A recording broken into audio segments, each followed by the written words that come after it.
Quality ചോയ്സിൻ്റെ പുതിയൊരു വീഡിയോയിലേക്ക് ഏവർക്കും സ്വാഗതം. വീടിൻ്റെ റൂഫുകൾ ചെയ്യുമ്പോൾ അതിൽ പാത്തി പൈപ്പ് ചെയ്യാറുണ്ട്. പാത്തി പൈപ്പ് ചെയ്യുന്നതെന്ന് പറയുമ്പോൾ നമുക്ക് മഴവെള്ളം കൃത്യമായിട്ട് ഒലിച്ചു പോകാൻ വേണ്ടിയിട്ടാണ് നമ്മൾ പാത്തി പൈപ്പ് ചെയ്യുന്നത്. ഈ പൈപ്പിലൂടെയുള്ള മഴവെള്ളം പലരും ജലസംഭരണികളിൽ ഉപയോഗപ്പെടുത്താറുണ്ട്. അപ്പോൾ അത്തരം സന്ദർഭങ്ങളിൽ നമുക്ക് പാത്തി പൈപ്പാണ് ഫിറ്റ് ചെയ്യാറുള്ളത്.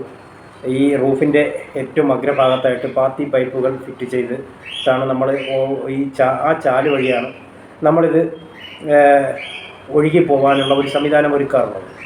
അപ്പോൾ ഇത്തരം സന്ദർഭങ്ങളിൽ പാത്തി പൈപ്പ് നമ്മൾ ഫിറ്റ് ചെയ്യുമ്പോൾ ഇതിൽ പുറത്തു നിന്നുള്ള മരച്ചില്ലകളിൽ നിന്നുള്ള ലീഫുകളും മറ്റുമൊക്കെ പറന്ന് ഈ പാത്തി പൈപ്പിലേക്ക് പതിച്ചുകൊണ്ട് അതവിടെ വേസ്റ്റ് അടിഞ്ഞുകൂടി വെള്ളം ബ്ലോക്കായി പോകാനൊക്കെ ഉള്ള ധാരാളം സാധ്യതകളുണ്ട്. അപ്പോൾ ഇത്തരം സന്ദർഭങ്ങളിൽ നമുക്ക് ഫുൾ റൗണ്ട് പൈപ്പ് ഫിറ്റ് ചെയ്യുന്നതാണ് നല്ലത്. അത് കുറച്ച് ബുദ്ധിമുട്ടാണെങ്കിലും വളരെ കൃത്യമായ ഐഡിയയോടുകൂടി ഫിറ്റ് ചെയ്യുകയാണെങ്കിൽ വളരെ ഫലപ്രദമായത് ഫുൾ റൗണ്ട് പൈപ്പാണ്. അപ്പോൾ അത് എങ്ങനെ ഫിറ്റ് ചെയ്യാമെന്നും അതിലെങ്ങനെ വെള്ളം ഒഴുകി പോകുമെന്നുള്ളതുമാണ് ഇന്നത്തെ വീഡിയോ. അപ്പോൾ എല്ലാവരും ഈ ഉപകാരപ്രദമായ വീഡിയോ കാണുക, ഉപയോഗപ്പെടുത്തുക. അതോടൊപ്പം തന്നെ നിങ്ങൾ ക്വാളിറ്റി ചോയ്സിൻ്റെ ചാനൽ സബ്സ്ക്രൈബ് ചെയ്ത് ബെല്ലൈക്കൺ ക്ലിക്ക് ചെയ്ത് ചെയ്യുന്നതിലൂടെ ഞങ്ങളിൽ നിന്നും ലഭിക്കുന്ന ഇത്തരം വീഡിയോസുകൾ നിങ്ങൾ കളക്ട് ചെയ്യാൻ സാധിക്കും. അത് നിങ്ങൾക്ക് ഫലപ്രദമായി ഉപയോഗിക്കാനും സാധിക്കുമെന്നുള്ള വിശ്വാസത്തോടു കൂടി വീഡിയോയിലേക്ക് കടക്കുകയാണ്. ഓക്കെ, അപ്പോൾ വീഡിയോ ഇഷ്ടമായാൽ ലൈക്ക് ചെയ്യാനും മറക്കരുത്.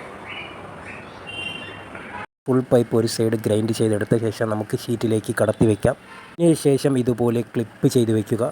സ്ലോപ്പിൻ്റെ മുകൾ ഭാഗം എൻഡ് ഗ്യാപ്പ് ഇട്ട് അടയ്ക്കുക. വെള്ളം ഒഴുകിയെത്തുന്ന ഭാഗത്ത് താഴോട്ട് എൽബോ കൊടുത്ത ശേഷം കണക്ട് ചെയ്യുന്ന പൈപ്പിലേക്ക് ആവശ്യമായ റെഡ്യൂസർ ബുഷുകൾ കൊടുത്ത് ശരിയായ രീതിയിൽ ഫിറ്റ് ചെയ്യുക.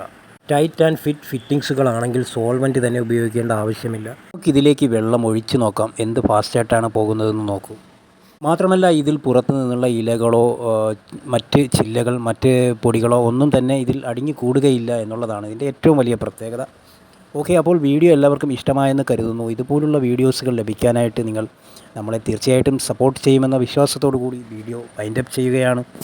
Good bye.